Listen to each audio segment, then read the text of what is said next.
Et bonjour à tous, aujourd'hui je reçois Corinne dans le podcast. Salut Romain, Je suis très heureux de t'accueillir et je te remercie à nouveau d'avoir accepté l'invitation. avec plaisir. Et pour donner un ordre d'idée aux auditeurs, nous, ça fait à peu près, j'ai calculé avant qu'on enregistre, à peu près 2 ans qu'on se connaît. On s'était rencontrés en soirée IMO sur Lyon. Imo After Work, ouais, certainement. Ouais. Voilà, c'est ça. Et puis on a eu l'occasion de se revoir 2, 3 fois à vos soirées, parce que moi je suis venu à vos soirées que tu organises avec Mélanie. Donc on aura l'occasion d'en parler dans l'épisode. Et maintenant, en fait, Coco, donc j'aimerais que tu nous dises, en fait, en 1 minute, qui es-tu, que fais-tu? Une minute. 1 minute, ouais. On rentrera dans le détail après. On va faire le pitch commercial du coup. Donc, Vas-y. Corinne Bontemps, 44 ans, investisseuse immobilier et entrepreneur, investisseuse depuis 2009, entrepreneur depuis 2017. J'ai 2 sociétés commerciales, une société qui Ouais. s'appelle Eosis Consulting, où j'accompagne les entrepreneurs, enfin les chefs d'entreprise plutôt sur toute la partie organisation, structuration et stratégie. Et une société qui s'appelle Investir comme elle, où j'accompagne les femmes à investir dans l'immobilier rentable avec une associée Mélanie, alias Mémé. Je vis actuellement au Canada depuis le mois de septembre avec mon chéri, 4 valises et un chat. Et je suis fan d'acro-yoga. Voilà, Eh ben, au top. on est On est bon, dans hein. les temps, c'est ça. Et on va avoir pas mal de choses à se dire. Mais avant qu'on rentre dans le vif du sujet, en fait, j'ai des questions qui sont communes à chaque invité. Et la première, je commence tout de suite. J'aimerais que tu nous dises si, au cours de ta vie, tu as eu une ou des personnes qui t'ont inspiré. Et si oui, pourquoi? Ok. Alors, sur n'importe quel domaine, en fait. Sur n'importe quel sujet, en fait, des personnes qui ont été inspirantes pour toi à un moment donné ou qui le sont encore, peu importe. Ok. Alors là, spontanément, ce qui me vient en tête, la première personne, c'est quand je me suis intéressée à l'investissement immobilier et plus généralement à l'indépendance financière.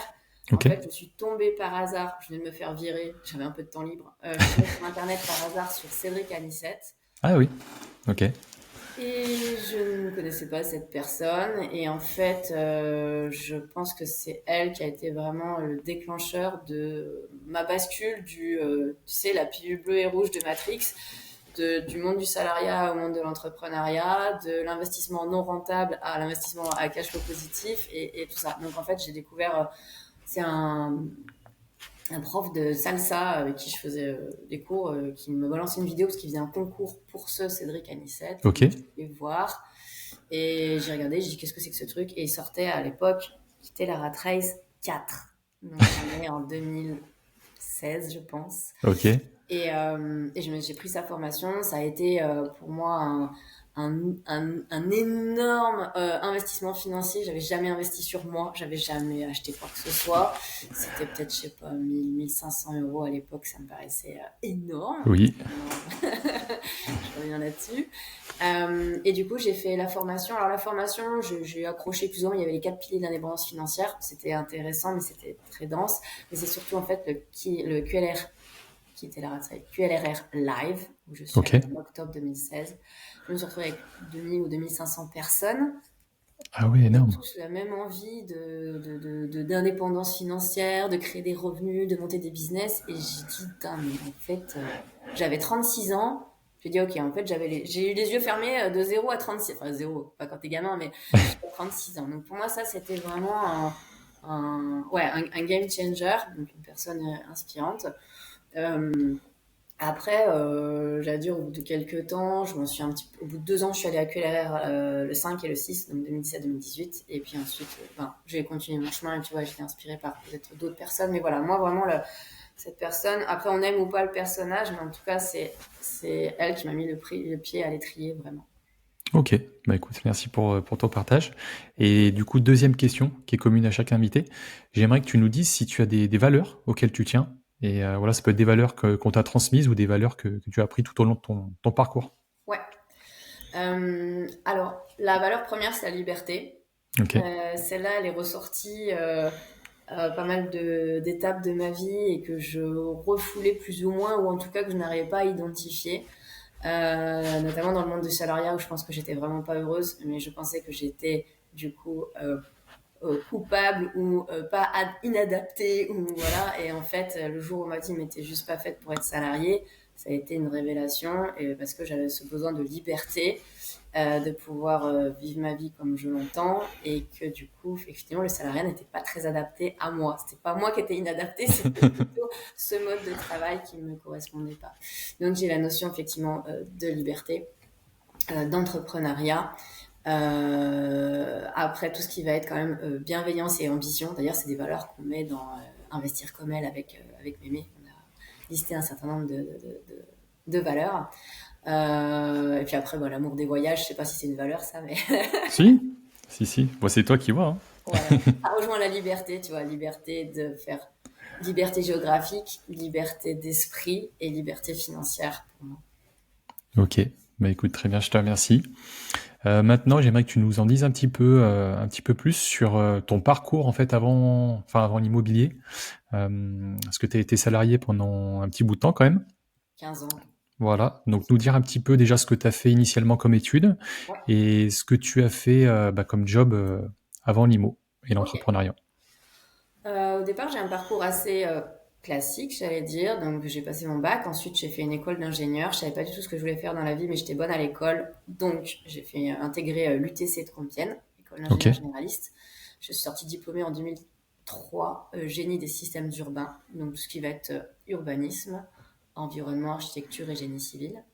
Ensuite, j'ai cherché un premier job que j'ai trouvé sur Annecy où j'étais urbaniste. Donc, je faisais des PLU et des cartes communales. ok, Donc, tout ce qui est vraiment très réglementaire en amont des projets structurants d'une ville. Après 2007, j'ai déménagé sur Lyon, j'ai changé de job et là j'ai basculé côté plus concret. Parce que c'est vrai que l'urbanisme c'est très très en amont et j'étais assez frustrée de ne pas voir les projets se réaliser derrière. Tu définis des zones d'aménagement qui vont être construites dans 5, 10, 15 ans et tu voyais pas la suite, tu vois. Donc à Lyon, j'ai intégré une première société d'aménagement de bâtiments tertiaires, donc tout ok, ce qui est bureau, agence bancaire.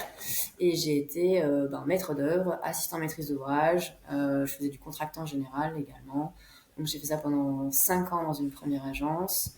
Alors j'ai été chef de projet pendant quelques mois et ensuite j'ai été propulsée directrice d'agence. J'avais 27 ans. J'étais toute jeunotte, puis une petite blonde sur les chantiers avec des RSG, enfin des responsables des services généraux, des directeurs de sociétés, des grosses boîtes qui avaient la cinquantaine. C'était un peu chaud patate au départ, mais ça s'est bien passé au final. Donc voilà, 5 ans dans une boîte, ensuite 5 ans dans une autre boîte, directrice d'agence de nouveau. ok, Et ensuite, j'ai fait 5 ans à mon compte. En 2000, en 2017, j'ai créé ma propre boîte. Donc en fait, de 2007 à 2017, j'ai fait une agence, 5 ans, quasiment tout le temps en directrice d'agence, à part les quelques premiers mois. Et ensuite, en 2017, je me suis mis à mon compte. Enfin, je me suis fait virer, déjà. Voilà. précisons-le. La première agence, j'ai démissionné en me disant tiens, j'en ai fait un peu le tour, je m'ennuie et je suis repartie de zéro et j'ai recréé une agence pendant 5 ans. Et au bout de 5 ans, on m'a dit merci, au revoir, un peu violemment, D'accord, avec un huissier de justice, 15 minutes montre en main. Ça a été humainement très difficile à vivre sur plusieurs mois derrière pour moi. d'accord, Donc en 2016 et en 2017, j'ai monté ma boîte. ok. Toujours dans la Donc, même chose. AMO, maîtrise d'œuvre, contractant général, pendant 5 ans. Et au bout de 15 ans, j'ai cette notion de liberté qui... liberté géographique surtout, tu vois, j'étais frustrée de... Je me disais, comment est-ce que je peux gérer des chantiers à distance? Je ne peux pas, je ne sais pas comment faire. Et du coup, j'ai pris la décision d'arrêter ce job. Attends. Désolée les amis, j'ai une petite crève. Euh, et donc à l'époque, j'avais déjà rencontré Mélanie et elle me disait, mais en fait, quitte ce job, quoi, tu vois. Enfin, ce job, c'était ma boîte. Et je savais pas quoi faire d'autre. Je me disais, mais qu'est-ce que je peux faire d'autre? Je veux ok, pouvoir avoir un job d'où je veux, travailler d'où je veux. Gérer les chantiers à distance, ça a ses limites quand même. Tu peux, mais bon, voilà. Et du coup, en fait, j'ai arrêté avant de savoir ce que j'allais faire à la suite, tu vois. Donc, c'était ok, un petit peu un saut dans le vide. En me disant, bon, écoute, de toute façon, il faut que je fasse de la place, il faut que je fasse du vide pour laisser aussi La créativité, l'ennui, faire que, tu vois, ça allait me déboucher vers autre chose. Et c'est quelque chose que j'avais jamais fait dans ma vie. Dans ma vie, j'ai toujours trouvé un autre job avant de démissionner, enfin, sauf quand je me suis fait virer. Mais sinon, globalement, tous les autres jobs, j'ai essayé à chaque fois d'avoir le suivant, tu vois, je suis quelqu'un d'assez sécuritaire. Et alors, ce qui m'a permis de faire ça, c'est que j'avais investi dans l'immobilier assez massivement et que j'avais des revenus complémentaires, enfin même plus que des revenus complémentaires, et que du coup, j'étais à l'abri financièrement. Donc, j'ai pu me permettre de dire, OK, j'arrête cette activité. J'ai gardé le véhicule, ma société, Eosis Consulting, je l'ai conservé. Ok. Et je me suis mis quelques mois à me dire qu'est-ce que je sais faire d'autre, qu'est-ce que je peux faire. Et finalement, c'est arrivé très très vite. Très rapidement, j'avais intégré un incubateur de société, donc avec mon associée Mélanie, sur Investir comme elle. Ok. Et dedans, il y avait plein d'entrepreneurs, plutôt des profils visionnaires, donc des CEO qui ont, chefs d'entreprise, qui ont beaucoup d'idées et qui ont beaucoup de mal à se structurer. Et en fait, j'ai cette compétence que j'avais pas forcément identifiée au fil de mes différents métiers, d'avoir une grosse capacité d'organisation, de structuration, de visualisation globale, en fait, tu vois. Et en fait, j'ai eu mes premiers clients comme ça. D'ailleurs, c'est Mel, la toute première cliente, qui m'a dit ah, tiens, il y a une fille, elle est sous l'eau, elle sait pas comment s'y prendre, machin. Du coup, j'étais mis en relation et du coup, j'ai basculé là-dessus. Et voilà. Et donc maintenant, j'accompagne les entrepreneurs et les chefs d'entreprise sur toute cette partie-là. Ok, trop bien. Eh ben écoute, on aura l'occasion d'en reparler parce que là, je vais diviser, on va dire, en deux la suite de l'entretien. Ouais. On va faire la partie IMO et du coup après la partie entrepreneuriale, que ce Ok. soit la partie avec Mélanie et la partie aussi de ton activité à toi. Ok. Du coup, tu disais que toi, tu as commencé à investir en IMO, je crois, 2009, c'est ça, tu disais? 2009, ma Ouais. PRP, ouais, tout à fait. Ok. Ma raison principale, pardon. Donc résidence principale et du coup, le premier locatif, tu l'as acheté quand? 2011, je dirais. Ouais, et 2016 le suivant. 2000, enfin, fin 2011, début 2012, j'ai fait un loi cellier. Ok. Parce que du coup, j'allais te demander, est-ce que tu avais eu un déclic ou quelque chose? Et loi Cellier, bah, en fait, c'était par rapport aux impôts, c'est ça? Voilà, tout ce Ok. qu'il ne fallait pas faire. En gros, mon premier achat, ma RP, c'était j'en ai marre de payer un loyer à perte. Ok. Je voulais à l'époque avoir un chéri, emménager ensemble et acheter. Ça s'est pas du tout passé comme ça. Donc j'ai débarqué à Lyon. Après je me suis séparée, je me suis retrouvée toute seule et j'ai dit ben tant pis, je vais quand même pas payer un loyer à perte. Donc j'ai acheté un appart toute seule. Ok. Ça a été hyper dur. J'ai lu toutes les petites lignes du dossier bancaire. J'étais flippée de m'endetter. Je m'étais jamais endettée en fait. Ok. J'avais jamais lever de la dette, bonne dette ou mauvaise dette. Hein. J'avais surtout jamais pris de crédit conso, mais j'avais jamais pris une dette. Je m'étais dit, non, tu achètes que ce que tu peux payer. Sauf qu'un appartement, enfin, à moins d'avoir un héritage ou voilà, on ne peut pas l'acheter cash, tu vois. Donc, résidence principale, toute seule, sur 25 ans, j'avais, depuis que j'étais jeune, j'avais un peu d'argent de côté que j'avais mis chaque année, tu vois. Et donc, à 29 ans, j'avais en tout et pour tout, je crois, 20 000 balles de côté. Donc, j'ai Ok. mis tout en apport, ce qu'il ne faut pas faire non plus. J'avais à peu près de quoi payer les frais de notaire. Et j'ai acheté un appart à, je crois que c'était 210, 220 000, un truc comme ça, sur Lyon, en RP. Donc ça, c'était pour arrêter de payer un loyer à perte. Et après, professionnellement, j'avais une belle croissance. Et du coup, étant célibataire, je payais beaucoup d'impôts. Et n'étant pas du tout formée sur l'immobilier ou quoi que ce soit, j'ai rencontré un CGP, donc un conseiller en gestion de patrimoine, qui m'a dit tiens, fais ça, fais un loi cellier, c'est vachement bien, tu verras et tu payeras plus d'impôts. Aïe. J'ai fait un loi cellier. Il avait oublié de me dire que ça me coûtait un effort financier tous les mois et que le loyer était plafonné et que à la revente, tout le monde revendait en même temps et que ma capacité d'emprunt allait être bien entachée. Enfin, quelques petits détails, tu vois. Petit, hein. Mais bon, néanmoins, j'ai très bien acheté. J'ai acheté à la frontière suisse. Donc, Ok. j'ai eu de la chance. Je connais des gens qui ont fait des celliers et qui se retrouvent vraiment avec des soucis financiers, avec des vacances locatives, etc., dans des régions, dans l'Ariège, enfin des endroits vraiment il fallait pas investir. Donc moi, j'ai eu de la chance. Donc premier appart, 2011-12. Après, j'ai dit, c'est bien, je paye moins d'impôts, c'est cool. Donc j'ai refait. J'ai fait un Pinel en 2016. Les aura toutes fait. À tout, voilà. Parce que je payais vraiment beaucoup, beaucoup. Je crois qu'à une époque, je payais 12 000 balles d'impôts. Ouah, putain, énorme. J'avais, je crois, c'était pas tout à fait 3 mois de salaire. Je me disais, attends, je bosse 9 mois pour moi, 3 mois pour les impôts. Je dis, putain, ça fait chier quand même. Donc, du coup, j'ai fait un CELI. Et en soi, les 2 invests que j'ai fait à l'époque me semblaient, en ayant zéro connaissance, me semblaient pertinents, puisque l'objectif était de ne pas payer d'impôts et que j'en payais pas. Donc, voilà. Ensuite, je me fais virer. Ok. Donc là, un tiers de salaire en moins. Et là, ben, les défis qui sont moins intéressantes soudainement, tu vois, tu te dis, ah ouais, et t'es engagé, en fait. Tu vois, Puis c'est 9 effort ans, d'épargne en plus. et Pinel, 6 ans, plus effort d'épargne, etc. Alors j'étais au chômage, mais j'avais encore un chômage très confortable, honnêtement, je pas du tout à me plaindre. Mais à ce moment-là, donc, on est en 2016, je découvre Cédric Anissette, je découvre l'investissement rentable, et là, je fais, attends, on peut gagner de l'argent avec l'immobilier. Il peut te rester de l'argent à la fin du mois, tu peux avoir des revenus complémentaires. Je dis non, mais en fait. C'est pas ce qu'il m'a dit le CGP. Ah ouais, c'est ça. Et 2018, j'achète ma première colocation rentable. Ok. Qui dégage à peu près, je crois, 800 euros de cash flow à l'époque. Joli. Donc très très bel investissement. Il faut savoir qu'à ce moment-là aussi, j'ai été chasseur immobilier pendant 2 ans. En fait, j'ai monté ma boîte et en parallèle, j'étais chasseur immo. Donc je suis vraiment montée en compétences dans l'immobilier et j'ai eu une super opportunité de ce premier appart. Ensuite, j'ai enchaîné, j'ai fait une deuxième coloc, une troisième coloc, donc toujours à cash flow positif, avec mon conjoint. Ah oui, Avec ton conjoint. Ok. Les 3 premiers apparts, je les ai achetés toute seule. Ouais. Et après, j'ai rencontré Yanis en 2009. Je sais plus. Faudra pas lui dire. Oh là là, je vais me faire engueuler. Faut pas qu'il écoute l'épisode là. Non, 2009, c'est notre anniversaire dans quelques jours. Nos 16 ans dans quelques jours.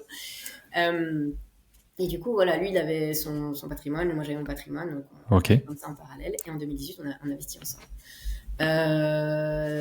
Et puis après, se pose la question, donc on emménage ensemble et je loue ma RP. Mais ma RP ayant un très gros crédit, j'avais pris une très grosse mensualité. Il y a des conneries à pas faire. J'avais dit, je veux rembourser le moins longtemps possible et donc le plus élevé possible. Se pose la question de j'ai 3 colocations qui génèrent du cash flow et j'ai un appartement que je loue qui me bouffe du cash flow et j'ai 2 des fiscs qui me bouffent du cash flow. Donc j'ai arbitré, j'ai vendu ma résidence principale à mes locataires d'ailleurs. Ça c'était cool. Ok. Et comme j'avais fait aussi dès que j'avais des primes en tant que directrice d'agence, je réinjectais tout dans le prêt, donc je réduisais pas la durée. Si, je réduisais la durée, mais pas la mensualité. Mais pas tes mensualités, ok. Voilà, pareil, ne pas faire. Et du coup, en fait, j'ai récupéré un bon cash à la revente de mon appart. Et comme c'était ma résidence principale, pas taxé sur la plus-value, donc c'était très intéressant. Et avec cette somme, pardon, j'ai commencé à faire des investissements, à des financements de marchands de biens. Ok. Ah, t'es lancé dans le marchand alors. Ouais, mais pas en tant que marchand. Pas en tant que marchand. Financeuse. C'est-à-dire, en gros, je plaçais ma trésor sur des OP de marchands. Un peu comme du crowdfunding. Ouais. Pardon.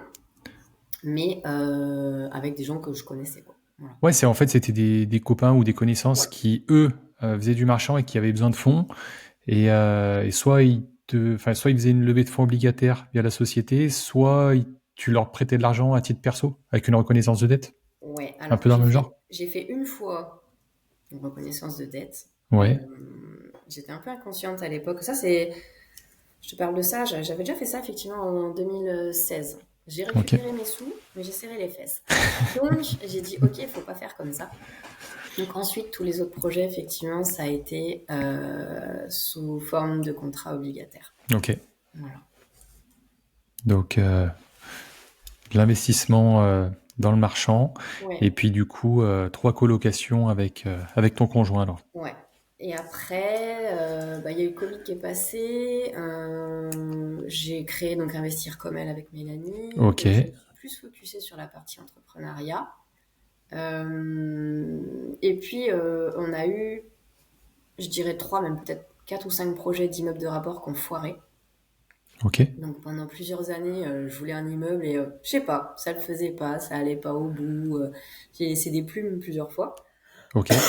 C'est quoi? C'est que tu n'arrivais pas à avoir les financements ou c'est que tu trouvais pas l'OP que tu voulais Même, notamment un projet je sais plus où c'était à 5 heures de bagnole de Lyon. On y était allé, on avait fait l'offre d'achat, on avait signé le compromis. Et en fait, j'avais fait même passer un géomètre pour faire tous les plans, etc. Et en Ok. fait, il y avait des erreurs.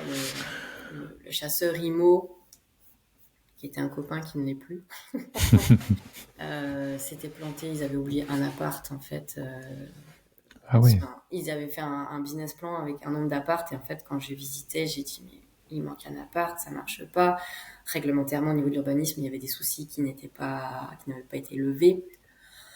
Donc, j'ai préféré me rétracter. Ok. Et cette même personne m'avait proposé un projet sur Rouen. Et pareil, qui n'est pas allé au bout. Après, on en a visité plusieurs. On en a visité un vers Brioude, de mémoire. Ouais, On ok. va dire en Haute-Loire, par là-bas. Le vendeur avait fini par vouloir nous refourguer le truc pour 1 euro symbolique. En fait, la façade se cassait la gueule et on y avait cru, pareil, ce projet, on s'était projeté, c'était très très sympa. C'était, tu vois, propice pour les gens qui faisaient le chemin de Compostelle et tout. C'était, je sais plus combien d'appartes, mais il y a un arbre qui avait poussé dans la façade et en fait, la façade, on a fait passer 2-3 experts, il y a personne qui voulait mettre un orteil, tu vois. Et on a acheté ça genre 50 000 euros, c'était vraiment pas cher. Et un jour, mon chéri, il me dit, ouais, ils m'ont rappelé tout, ils me proposent pour 1 euro symbolique. Je fais, ok, ça pue, on dégage. Tu m'étonnes. Tu te retrouves en arrêté de péril alors que t'as pas commencé à faire Les des travaux, travaux. quoi que ce soit. Non. Donc ça a Donc capoté, voilà. ouais. Et puis après, si on avance encore un petit peu, on a ce projet d'expatriation qui arrive au Canada. Donc on est en 2023. Je dis, ok, on n'investit plus. Et début 2000... Non, et fin de... donc ça, on est en septembre 2023. Et fin 2023, en fait, 2 mois après, on a une super opportunité dans un appart. Comme quoi. Et j'avais dit jamais je ferais de location courte durée, c'est pas mon truc. Et en fait, il y a un truc qui m'arrive, mais sur un plateau, une remise à la vente, etc. Je visite, je fais l'offre, et allez hop, top. Et on a racheté un appart. Donc, en parallèle de notre projet d'expatriation, notre projet de mariage, parce qu'en 2024, on s'est mariés, on s'est rajouté des recherches de financement fin 2023, début 2024, avec le HCSF, les 35% de taux d'endettement, sachant que j'ai un taux d'endettement, moi, voilà. Plus. On a vu une quinzaine de banques et finalement, on a trouvé 2 ou 3 partenaires bancaires qui nous ont suivis. Et donc, début mars 2024, on a acheté encore un appart qu'on exploite aussi en courte durée. Ok, bah trop bien. Et du coup, ça me permet d'enchaîner sur une autre question au niveau de ce dernier bien que tu as fait financer. Ouais. En fait, j'allais te demander si au cours de ta carrière d'investisseuse, tu avais eu des galères. Donc là, tu disais 15 banques, donc tu as quand même bien galéré. Tu disais donc c'était à cause des contraintes HCSF. Et du coup, niveau de l'endettement, en fait, comment t'as contré tout ça et comment t'as fait pour obtenir ton financement? Ouais, très très bonne question. Alors, si tu discutes avec Mel, elle a toujours été voir 15 banques. D'accord? Elle a toujours galéré dans ses financements. Moi, je touche du bois. Tous mes financements, c'était quasiment à chaque fois la première banque, oui, dès le départ. Ok. Même pour te dire, en 2018, notre première colocation, j'étais au chômage, j'étais création d'entreprise, j'avais même pas un bilan, puisque j'ai monté ma boîte début 2017 et j'ai fait un exercice sur 23 mois. Mais mon chéri était salarié en CDI et comme j'avais vendu mon appart, j'avais beaucoup de cash de côté. Ok. Voilà. Donc, déjà, si les gens qui nous écoutent, on n'est jamais tout noir ou tout blanc. Il y a du plus et il y a du moins. J'étais allée voir un courtier qui me dit jamais je te financerai. Ta seule chance, c'est ta banque historique. Je suis allée voir ma banque historique. Elle a dit ok, pas de problème, je vous finance. Trop bien. Je suis au chômage, c'est ok, d'accord, ok, très bien. Bon, voilà. Donc en tout cas, j'ai jamais eu de difficulté à trouver des financements dans ma vie jusqu'à cette location courte durée. Parce que j'ai un taux d'endettement. Alors, tu sais, les banques te disent oui, tout le monde calcule pareil. Bon, j'ai jamais eu un taux pareil, mais je dirais que je suis entre 50 et 60%. Ça dépend du calcul des banques, mais voilà, on va dire 50%. Donc, bien sûr, ma banque historique, quand je suis allée la voir, ils m'ont dit on vous aime bien, mais en fait, non.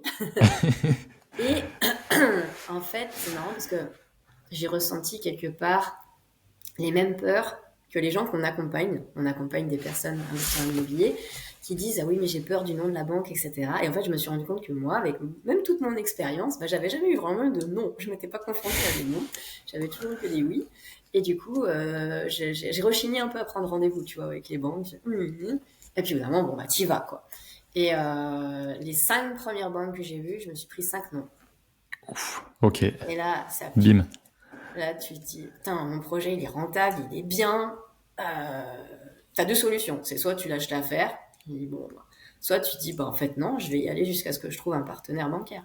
Donc là, j'ai recontacté d'autres personnes, d'autres copains, cherché des contacts. Et du coup, je suis même passée par des courtiers, chose que j'avais pas fait parce que jusqu'à présent, j'avais un dossier trop complexe. Ok, Mais des courtiers, contacts d'investisseurs, etc. Et au final, j'ai vu, ouais, je pense, une quinzaine de banques et de courtiers. Et c'est une courtière qui m'a trouvé un financement. C'était Crédit Mutuel, ok. sachant que j'avais déjà vu d'autres agences de Crédit Mutuel qui m'avaient refusé. Donc comme quoi aussi, il faut vraiment on peut faire plusieurs agences de la même banque. Et en fonction de la période, et en fonction de la personne, et en fonction de l'agence. Enfin, il y a tellement de critères que, tous les jours, on dit à nos coachés, vous limitez pas à une banque, et même dans une même banque, vous pouvez avoir plusieurs agences, quoi. Donc moi, j'ai Crédit Mutuel à Strasbourg qui m'a financé pour un autre projet. Je les ai contactés. Il y a une conseillère qui m'a dit non. Je les ai recontactés pour autre chose. Elle m'a dit ah mais vous avez un projet IMO. J'ai dit bah oui mais vous m'avez déjà dit non. Elle me dit ah j'ai pas de trace qu'on vous a dit non. Elle a elle a écouté tout ce que j'ai à dire. Au bout d'une heure elle m'a dit je vous suis. Trop bien. J'ai dit ok d'accord. Et c'est même pas avec elle que je suis allée finalement. C'est Crédit Mutuel zone lyonnaise on va dire Ok, via une courtière. Et je suis arrivée donc à la banque, commencer à me faire enfin, poser des questions, tout, taux d'endettement. Et puis après, elle dit ah mais vous investissez en SCI? Ben oui. Ah mais le taux d'endettement, on s'en fout. voilà. Ok. On s'est regardé avec mon chéri, on a fait bon, bah écoute, donc c'est ok. Tu sais, on était Choqué, ouais. refait quoi, ouais, choqué.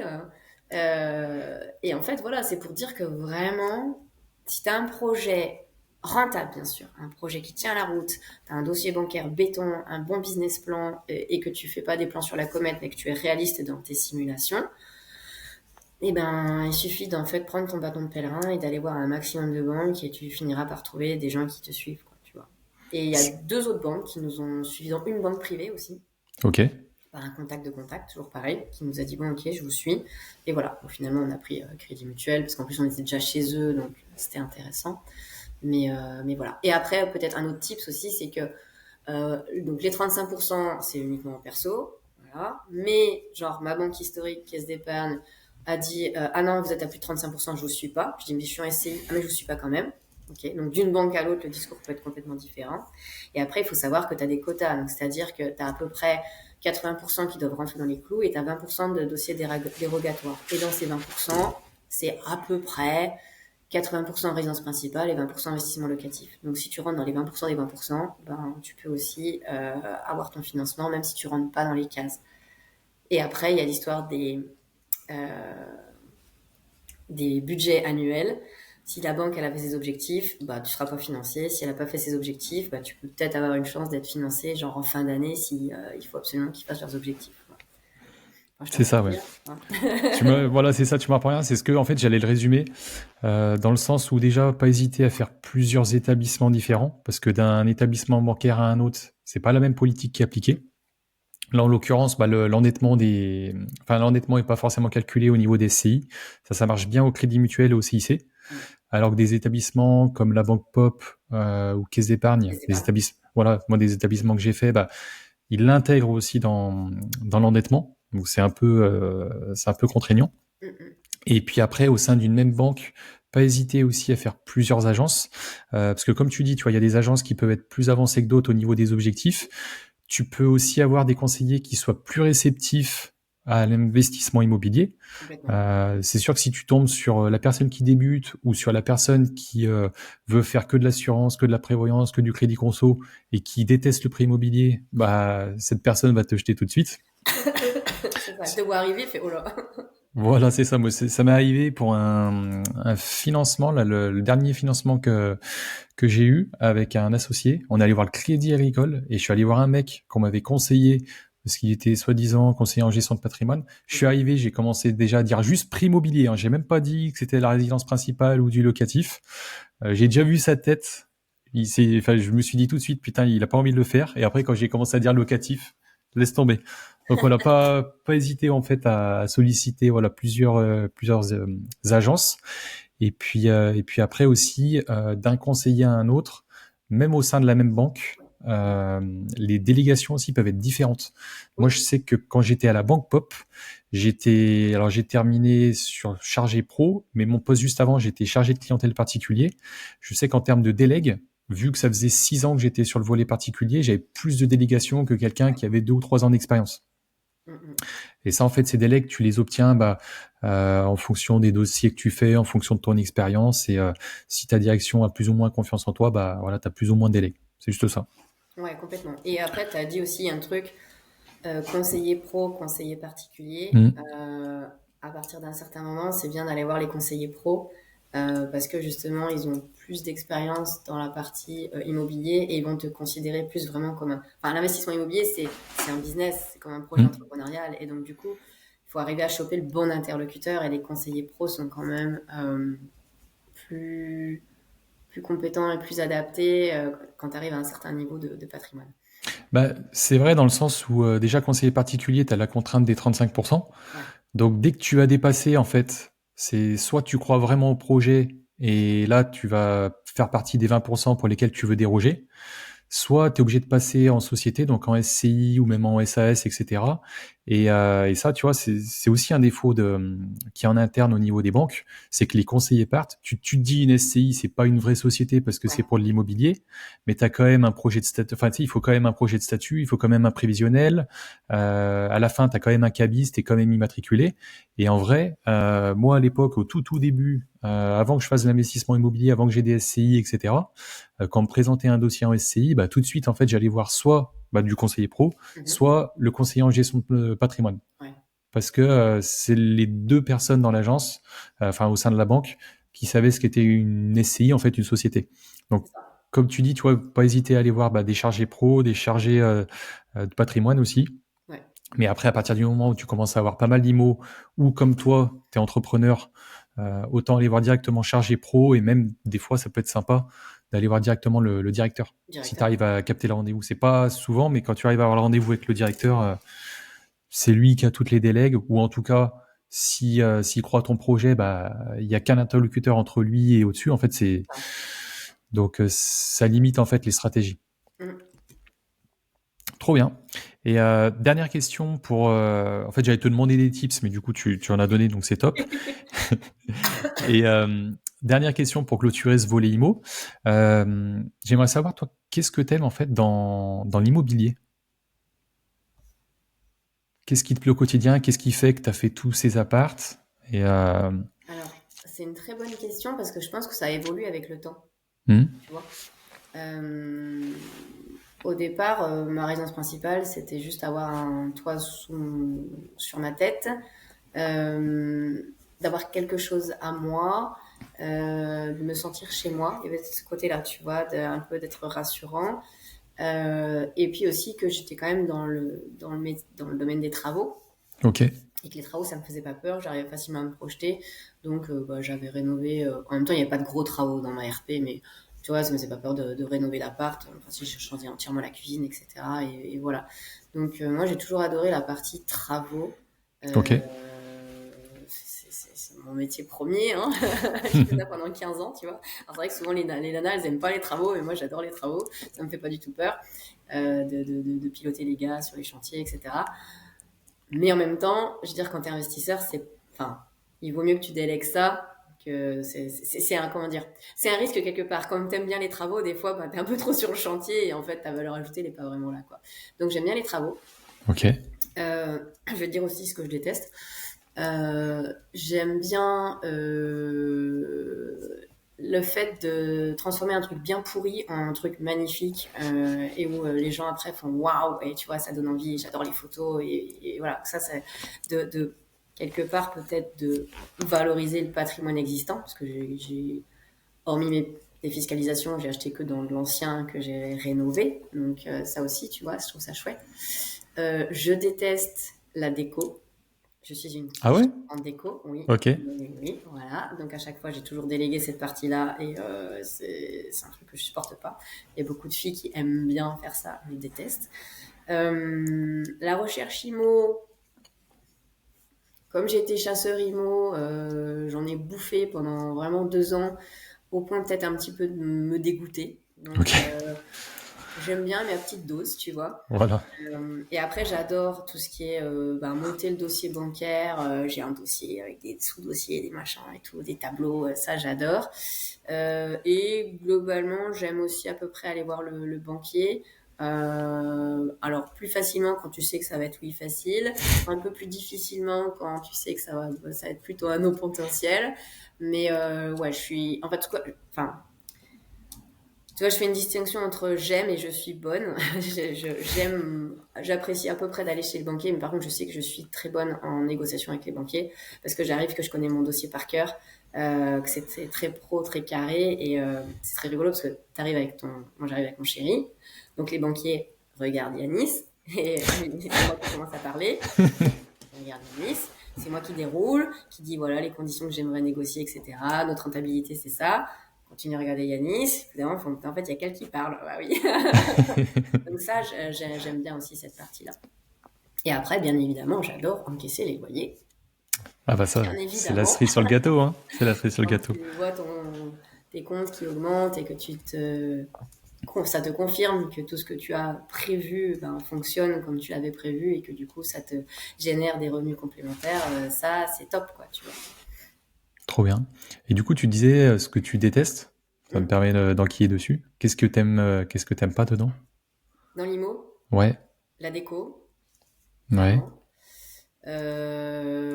La recherche IMO moyen parce que je suis pas trop. Je vois, toi, je me réfère toujours à mon associée Mel, mais elle est très relationnelle, etc. Donc et puis elle est ancienne commerciale, donc elle adore ce truc-là. Moi, c'est pas trop ma tasse de thé. Et après, qu'est-ce que je déteste Les gens incompétents, quel que soit le Ok, domaine. ok. Donc des mecs qui font des travaux et qui font de la merde, j'aime pas, ça m'énerve. Des banquiers qui sont incompétents et qui te racontent n'importe quoi. Le tout premier banquier que j'étais allé voir, avant ma première coloc, bêtement j'y connaissais rien, donc je dis bon on va voir la banque, c'est quoi notre capacité d'emprunt, on veut faire un investissement rentable. Et il m'a dit non mais c'était un CGP. Il dit non mais si un investissement rentable existait, ça se saurait. Oui, mais il vend du 3%, lui. En Sérieux? Pinel Ouais, c'est ça. Il ou m'a un dit, non, mais LMNP ou des trucs comme ça. le meilleur placement, de toute façon, c'est l'assurance vie.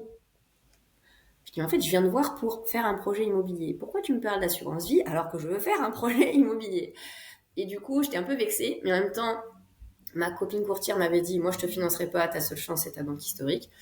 Du coup, j'ai ravalé ma fierté ou mon ego, je sais pas, et je suis restée assise. J'ai dit oui, d'accord, d'accord, d'accord. Et 3 mois après, je suis arrivée avec un business plan, avec un truc rentable, et là, ça fait et voilà, tu vois, donc ça, j'aime pas les gens qui sont fermés d'esprit et qui ont une vision et qui n'ont pas envie d'en changer, quoi, tu vois. Et après, peut-être des fois certains locataires qui sont trop maternés. Ok, dans quel sens C'est-à-dire, ouais, la relation locataire, Yanis est meilleur que moi pour arrondir les angles, etc. Moi, des fois, quand on me dit il y a un interrupteur qui fonctionne plus, un interrupteur à pile, je dis bah, est-ce que vous pouvez le démonter pour changer la pile? J'ai pas de tournevis. ton couteau? Vous êtes 4 dans la coloc, vous avez des voisins, vous avez un magasin de bricolage au pire. Enfin, tu vois, ce genre de truc où j'ai une patience qui est limitée par rapport à ce genre de choses. Autant par contre, s'il y a vraiment des grosses problématiques importantes, etc., je peux être très patiente et très force de proposition et de solution. Mais quand il y a de la mauvaise volonté, j'aime pas. Il y a du mal, quoi. Ok. Et en fait, bah, vraiment là pour clôturer la partie IMO, pour Ouais, faire un petit récap, toi du coup, tu as 3 colocs, donc du coup c'est de la location meublée, meublé, ouais. donc à titre perso, LMNP. Mhm. LMP, Euh, je suis LMP. LMP, ok, Ouais, ouais, ouais. tu dépasses les plafonds alors. Ah oui, oui. Ça, t'as un cellier, un Pinel, donc ça c'est de la location nue. Oui, alors le cellier, non, le Pinel, au bout des 6 ans, je l'ai sorti, je l'ai passé en meublé. Ok, Je suis sortie du dispositif et je suis passée d'un loyer de 800 euros à 1300 euros. Donc maintenant, il génère du cash flow positif. Et je l'ai passé en meublé. plus sympa. Voilà. Et le cellier, je viens de le mettre en vente. J'ai signé le compromis le 25 avril. Ok, Ça fait plus de 15 ans que je l'ai. Donc normalement, réitération dans 2 mois. Donc, ok. en arbitrage. Et du Après, j'ai ma coup, LCD. une LCD, voilà, c'est ça. Voilà. Et après, on a notre RP aussi, comme on est parti au Canada, qu'on a mis en loc. Ok, Et c'est tout. Ouais, on a fait le tour. ok. Bon, bah top. Et maintenant, pour enquiller sur la partie entrepreneuriale, en Ouais. fait, j'ai eu, moi, Mélanie dans le podcast. Mhm. Donc, j'ai eu sa vision et maintenant, ça va être sympa, du coup, d'avoir ta vision. Du coup, bah, elle nous avait expliqué rapidement comment vous étiez rencontrés, mais pour ceux qui n'ont pas forcément écouté l'épisode, et ben, si tu réexpliquais rapidement et comment, parce que je lui avais demandé comment elle s'était décidée pour en fait s'associer avec toi. Comment toi, Mhm. tu t'es décidé de t'associer avec elle? Ok. Donc la rencontre, c'est toujours un grand moment pour moi. Ça doit être en 2016-17, un truc comme ça. 2017, je pense. Et on fait un événement immobilier sur Lyon. On est une vingtaine de personnes et on doit se présenter chacun notre tour. Et elle était présente avec son chéri, moi j'étais présente avec mon chéri. À ce moment-là, on se parle pas. Et on se refait un événement immobilier, je sais pas, 1 ou 2 ans plus tard, peut-être en 2019, un truc comme ça. Et Mélanie, en fait, se souvient de moi et vient me voir et me dit: Hey, salut! Oh, c'était vu, machin, hein, tu te souviens de moi? Et moi, avec comme elle dit, ma froideur légendaire, tu fais non. Ça s'est fait. Voilà, donc elle le raconte comme ça et c'est drôle, mais du coup elle dit bon, bah, je suis allée voir son chéri qui était plus avenant et plus sympa, et du coup on a sympathisé comme ça. Ensuite je lui ai montré ma coloc qui était en cours, on a fait 1 ou 2 restos, voilà, puis bon, une amitié naissante quoi. Et puis à ce moment-là, on est en 2019, ouais, je fais partie d'un mastermind, Club des investisseurs experts, CIE. Ok, Et en fait, c'est une rencontre tous les 3 mois en France. Donc, genre Poitiers, Aix-en-Provence, voilà. Et on en a 4 dans l'année. Et j'aime vraiment ce principe. Et je me dis, tiens, j'aimerais bien avoir ça, mais à Lyon. ok. J'aimerais bien créer ça. Sauf que ben, moi, introvertie, pas très relation, etc., j'en discute avec Mel. Je dis, voilà, j'aimerais bien se créer ce truc, mais je sais pas trop comment trouver les gens. Elle me dit, t'inquiète. Je gère. Et du coup, début 2020, on a créé le Ciel, donc le Club des investisseurs et entrepreneurs lyonnais. Le principe, c'est on est 10 investisseurs et entrepreneurs. On se retrouve une fois par mois. Là, on en a fait une il y a 2 jours, puisque je suis en France là pour quelques jours. Donc, sur une demi-journée, on échange sur nos réussites, mais aussi nos problématiques, nos challenges. Et on fait 2 week-ends dans l'année avec les conjoints, pour intégrer les conjoints, parce que Ah, les trop bien. investisseurs et entrepreneurs, c'est un peu toujours un peu des fous furieux. Donc, du coup, là, tu vois, on part ce week-end, une vingtaine de personnes. Et donc, on a créé ça il y a 5 ans et ben, ça fait 5 ans que ça continue et ça nous apporte énormément. Donc, on a créé ce mastermind. Et en parallèle de ça, Mel, elle me dit, elle dit, j'aimerais bien créer quelque chose. Je sais pas. Elle avait déjà commencé à faire. Elle avait une chaîne YouTube qui s'appelait Independent Woman Mindset. Et elle voulait partager en fait son envie d'indépendance et partager son parcours Ok, depuis ses débuts, etc. Et voilà. Et on s'est dit, on ferait bien. Au départ, c'était une formation sur la colocation. Parce qu'elle avait des colocs et moi aussi, on se dit, bah tiens, on est à l'aise là-dessus, on aimerait bien partager ça à d'autres personnes. Souvent, on nous posait des questions. Et en fait, on a décidé de recruter une dizaine de nanas bêta-testeuses. On faisait 3 réunions et on leur a exposé le projet. Mais on a aussi, et là c'est là où Mel est très maline, on a ici pris les besoins. Et en fait, les ok. 10 nanas nous ont dit, en fait, nous, notre besoin, c'est qu'on se sent seul. On est un peu dans toute la France. On n'a personne à qui parler d'investissement immobilier. Notre famille nous prend pour un extraterrestre ou une extraterrestre. Et du coup, on a ce manque de liens. On aimerait pouvoir échanger avec d'autres personnes, de manière bienveillante, où on puisse parler aussi chiffres et où ça fait, bah, tu sais, en France c'est tabou, faut pas dire combien tu gagnes, etc. Enfin, voilà, on puisse parler. Et du coup, bah, le projet de formation de colocation est parti à la poubelle et on a créé le club. À l'époque, c'était le club Investir au féminin. Et on a eu nos 10 premières membres comme ça. Et ensuite, ça a grossi progressivement et il y a eu un besoin de formation, mais pas que sur la coloc, mais généraliste sur comment est-ce qu'en fait tu fais pour investir dans l'immobilier. Et après, le programme d'accompagnement Investir comme elle a été créé.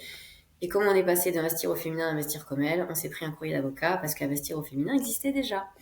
Et Sympa. en bonnes jeunes entrepreneurs débutantes, on n'avait pas vraiment fait attention et du coup, ben, on a fait vite fait un brainstorming, on a changé notre nom et c'est très bien comme ça finalement parce qu'on aime beaucoup notre nouveau nom. Et voilà, ça fait partie des apprentissages de l'entrepreneuriat aussi, il y a des erreurs par moment. Et voilà, donc voilà ma rencontre et voilà comment on a démarré. Ok, donc là aujourd'hui, comme tu disais, vous avez un programme d'accompagnement Ouais, pour les femmes. euh, Pour les femmes, mais on a ouais, aussi des couples et on a quelques hommes. Voilà. ok, On n'est pas féministe ou quoi que ce soit, parce que souvent on nous dit oui, pourquoi c'est pour les femmes? En fait, c'est pour les femmes parce que les femmes, elles ont beaucoup plus de mal à passer à l'action, à oser investir, elles ont beaucoup plus de freins, beaucoup plus de peur, première chose, et pas les mêmes objectifs. C'est-à-dire qu'il y a quand même beaucoup de formateurs, je vais faire encore un cliché, c'est moche, mais c'est grosse voiture, palmier, cocotier, bling bling, machin. Et moi, je me retrouvais pas dedans, Mélanie non plus, et on s'est dit, bah, peut-être qu'il y a des personnes qui cherchent autre chose, des choses plus simples. Dire, ben, je veux avoir plus de temps pour ma famille, peut-être passer à 80% et pouvoir m'occuper de mes enfants le mercredi, mais pas avoir une perte de salaire. Donc, du coup, avoir des revenus complémentaires en parallèle. Je veux pouvoir me payer ce beau voyage. Je veux pouvoir peut-être aussi anticiper la transmission à mes enfants. Il y a une notion quand même aussi beaucoup de famille, d'enfants et de liberté ou aussi de pouvoir entreprendre sereinement, comme moi j'ai fait, en ayant ce matelas financier sécurisant, tu vois. ouais, c'est ça. Pouvoir te lancer sans avoir la pression financière derrière parce que t'as pas forcément de chômage ou parce que t'as zéro revenu, quoi. C'est ça. Tes choix, quand tu as la pression financière, tes choix, tu les fais pas de la même manière. Et t'es moins, tu oses moins, tu es moins libre. Et donc, pour des femmes qui en plus ont un peu plus peur de prendre des risques, ben, c'est souvent bloquant, tu vois. Ok. Et là, à l'heure actuelle, est-ce que tu sais à peu près le nombre de personnes que vous avez accompagnées ou pas? Alors, ça Depuis. augmente chaque mois, mais on est à peu près à 170 personnes qu'on a accompagnées. Ok. En sachant qu'il y a une partie coaching individuel qui est notre valeur ajoutée. On s'est rendu compte qu'on récupérait parfois des personnes qui ont fait d'autres formations, mais où tu es ben, juste devant ton ordinateur et tu suis les formations. Ça convient à certaines personnes qui ont la force de passer à l'action. Mais il y a pas mal de gens en fait qui du coup ne passent pas à l'action. Et le coaching individuel, ça fait que ben, tu as un coach à qui tu rends des comptes tous les mois et qui te met des petits coups de pied au cul. On se rend compte que les gens ont beaucoup plus des résultats de cette manière. C'est comme, tu vois, enfin moi j'ai pris un coach sportif à un moment, et le vendredi matin, bah, j'avais pas le choix, que j'ai envie ou pas envie, bah j'y allais. Et voilà, et c'est la base d'un coach, tu vois, c'est de dire, ok, je sais, il faut être honnête avec soi-même, je sais que j'ai pas la force ou la volonté de tenir dans le temps, donc je donne cette mission à quelqu'un qui va m'aider à tenir dans le temps. Ok, trop bien. Et du coup, Mélanie en avait parlé, mais est-ce que tu peux aussi réexpliquer? Parce que du coup, vous êtes deux profils totalement différents. Et réexpliquer un petit peu vos rôles au sein de votre association. Ouais. Ouais, complètement. En fait, donc quand on a décidé de s'associer, déjà ça peut être intéressant pour les gens qui souhaitent s'associer. On n'a pas fait ça à la légère, genre ah tiens on s'entend bien, on est copines, on s'associe. C'est un peu dangereux et ça peut même briser des amitiés, quoi, tu vois. Donc elle avait un questionnaire qu'elle avait sorti de Live Mentor de mémoire avec un certain nombre de questions sur avant de s'associer, il faut se poser ces questions. Donc on a pris une après-midi dans un milieu neutre. C'était au côté du lac d'Anse, c'était sympa. Et on a chacune répondu aux questions de notre côté. Ensuite, on a confronté les réponses. Et il y avait des sujets assez simples. Et il y avait des sujets plus complexes sur ce que tu aimes chez l'autre, ce que tu n'aimes pas chez l'autre, sur en cas de conflit, comment tu gères la chose, ta relation à l'argent, tu vois, Ok. voilà. Donc ça, c'est la première chose. Et ensuite, au niveau de personnalité, je sais pas si ça te parle, le test des 4 couleurs, enfin, le test du disque, en fait. Bah, si tu veux moi, je l'ai fait en banque, mais si tu veux le réexpliquer un petit peu pour Ouais, ceux qui connaissent alors, pas. nous, on l'a fait en manière. Tu peux avoir le test du disque version complète. Ça prend plusieurs heures, je crois, et c'est vraiment très abouti comme test. Mais tu peux l'avoir en version un petit peu plus simplifiée où tu as 25 questions à répondre et ça va te donner pardon, une tendance. Il y a 4 couleurs, tu as bleu, jaune, rouge et vert.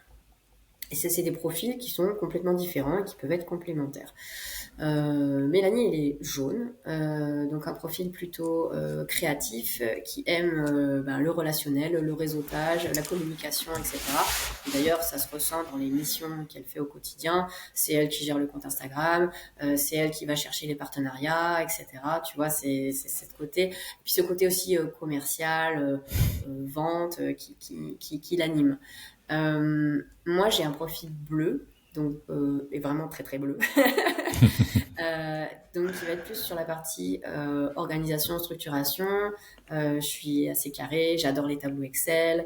J'ai une capacité d'analyse et de synthèse et de voir assez rapidement où est-ce que ça coince. Et je suis dans le comment, très rapidement dans le comment. L'ingénieur, ça, Ouais, bah, je suis qui ingénieure ressort. en plus, voilà. Et du coup, ce qui est génial, c'est qu'on est ultra complémentaires, on est ultra différentes. C'est-à-dire qu'en général, ce que j'aime, elle aime pas et vice-versa. Donc, en termes de tâches, c'est pratique parce que ce que j'aime faire, elle aime pas faire et vice-versa. Donc, on se répartit les tâches.